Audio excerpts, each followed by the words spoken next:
Before the sun rises, Jerusalem holds a kind of silence that feels almost sacred, not empty, but waiting.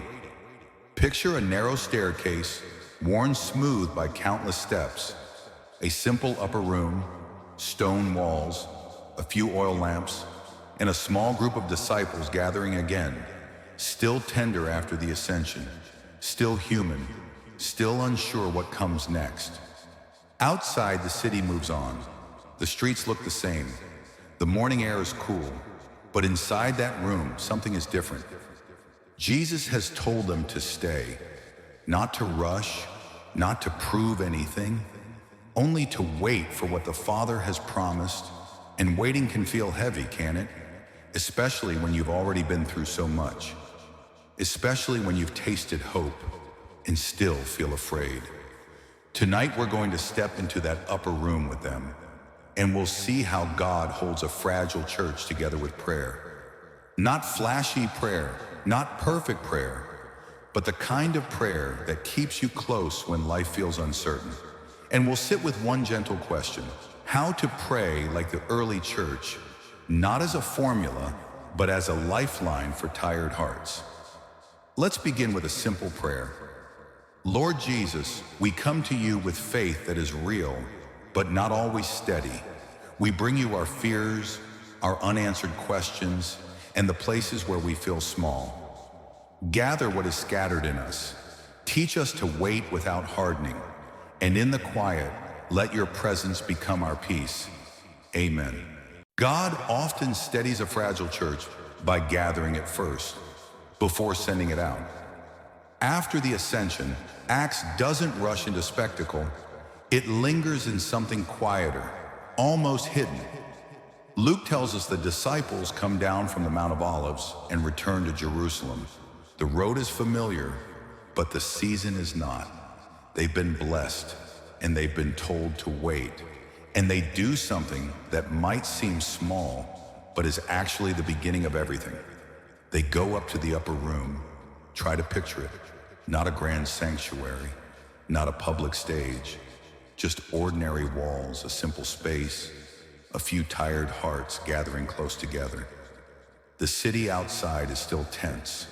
The future still feels unopened. And their own weakness hasn't magically disappeared. They are not returning as heroes. They are returning as people who remember their fear. Some of them remember the night they ran. Some remember the shame of confusion.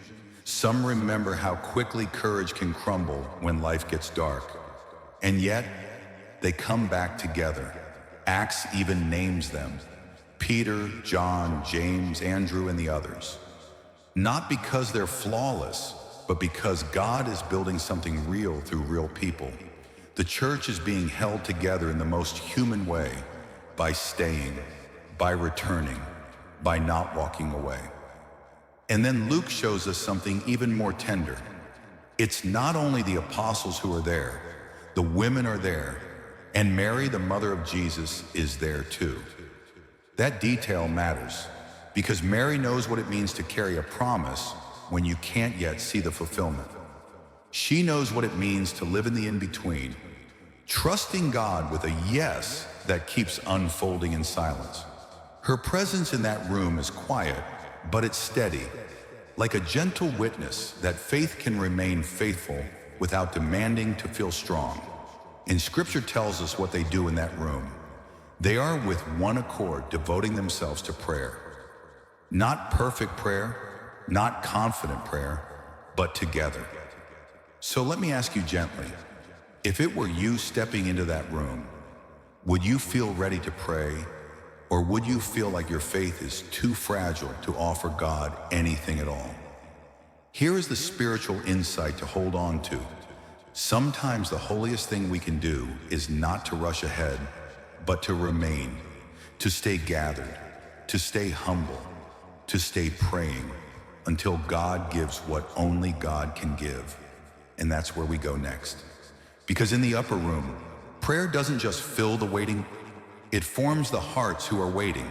In the upper room, God begins to strengthen his people through unity and prayer, because the Spirit often comes to hearts that choose to remain together. Holy Bible life, Imagine that upper room again. It's not grand. It's not protected by power. It's simply a room above the noise of the street. Ordinary walls holding an extraordinary weighting. And then comes one of the most quietly powerful lines in the whole chapter. They all continued with one accord in prayer. Acts chapter 1, verse 14. One accord. Not because they all felt brave, not because every heart was steady, but because they chose to stay. They chose not to scatter like they once did. They chose presence over panic, prayer over isolation. And this is where the story becomes deeply tender, because waiting has a way of revealing what we try to hide. In a room that quiet, you can't outrun your memories. Some of them still remember the night they fled. Some still carry the ache of regret. Some still wonder if they'll fail again. And yet, there they are, still gathered. Not as perfect disciples, but as people who have been loved back into community. Then Acts widens the picture. The women are there too. Those faithful hearts who stayed near Jesus in suffering. And Mary, the mother of Jesus, is there. That detail is not decoration. It's a kind of gentle strength. Mary knows what it is to hold a promise in the dark. She knows what it is to trust God when the next step isn't explained.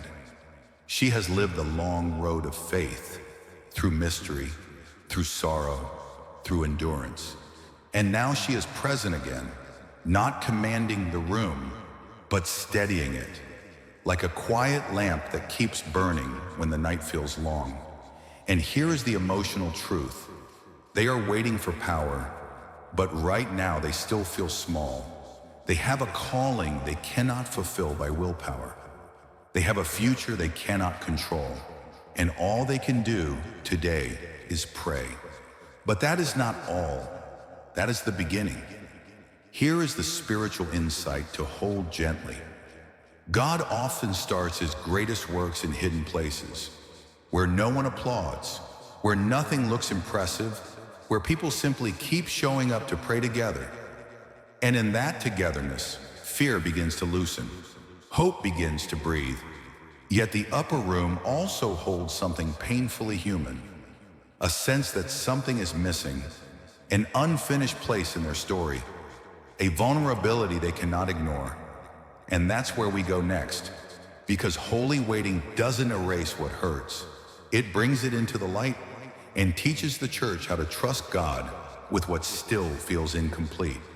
In the upper room, God teaches a fragile church to receive, because true prayer doesn't rush the promise. It holds the heart steady until God gives what only he can give. Now the waiting becomes real. The disciples are no longer on the hillside, no longer looking into the sky. They're back inside ordinary walls, stone, shadow, a quiet room above the city. And in a place like that, silence can feel louder than noise. You can almost imagine the small sounds that fill the space. A soft footstep, a lamp flickering, a breath held too long. Because waiting isn't neutral. Waiting has a way of bringing everything to the surface. What if we misunderstand the promise? What if we're not ready? What if we try and fail again? And yet Acts gives us something deeply comforting. Not a command to perform, not a demand to prove their strength. It simply shows them staying together in prayer. This is the church before the church looks strong, a fragile family learning how to remain, learning how to stay close when fear would prefer isolation, learning how to pray when the future feels unopened. And that is exactly why the upper room matters. Because prayer in this moment isn't a spiritual achievement. It's a posture, open hands, softened hearts, a quiet agreement to stay with God, even when they can't see what comes next. Jesus had already told them not to run ahead, to wait for what the Father promised. And in Luke's gospel, he describes it with gentle imagery. Stay in the city until you are clothed with power from on high. Luke chapter 24, verse 49. Clothed. as if the strength they need will not be something they grasp, but something God places upon them like mercy. So let me ask you gently, what if the silence you're in right now is not God withholding love, but God making room in you to receive it? What if this waiting is not rejection, but preparation for a steadier faith than adrenaline could ever build? Because sometimes the greatest work God does is not around us, but within us, turning panic into prayer, turning scattered thoughts into one simple surrender. Lord, we are here. We are yours. And now let's pray from that upper room place, quietly, honestly, with open hands. Lord Jesus, in this quiet room, we bring you the parts of us that feel unfinished. Fear we can't name, regret we still carry, hope that feels small. Teach us to remain with you when silence is loud. Gather us into one heart. Keep us faithful in prayer. And as you promised the Father's gift, clothe us with peace and readiness for your Spirit. Amen. And with that prayer resting on us, we're ready to receive the heart of this message. What this upper room teaches us about prayer that holds a fragile church together. If we step back and let the upper room settle into our hearts, a quiet truth begins to rise, steady and life-giving. God does not always begin with sending. Sometimes he begins with gathering. The early church is not impressive in Acts 1. They are not powerful yet. They are not fearless. They do not have the clarity they want. What they have is this: they stay. They return to Jerusalem. They enter a simple upstairs room. And Scripture says they devote themselves to prayer with one accord. That means their first miracle isn't public, it's interior. Fear doesn't scatter them anymore. Shame doesn't send them running. The unknown doesn't break them apart. Instead, they remain together and they pray. And this is where your question becomes deeply personal. How to pray like the early church. Not as a perfect script, not as beautiful words, but as a choice to stay close to God and to one another, especially when you feel fragile, to bring your uncertainty into the room with you, to keep showing up with an open heart, to let prayer hold you when you cannot hold yourself. So here's a gentle reflection question to carry into your quiet time tonight. Where in your life do you need an upper room right now? Not a perfect plan, but a faithful place to keep praying. Because the God of Acts is still the God who works in hidden places.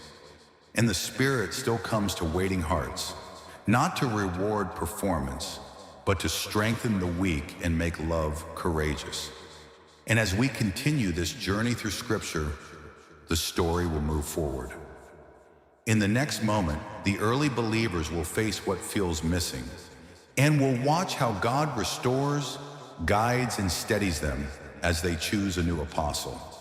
If this time of reflection brought you even a little peace, feel free to share it with someone who may need it today. And you're welcome to subscribe so we can keep walking together, slowly, gently, one sacred moment at a time. Amen.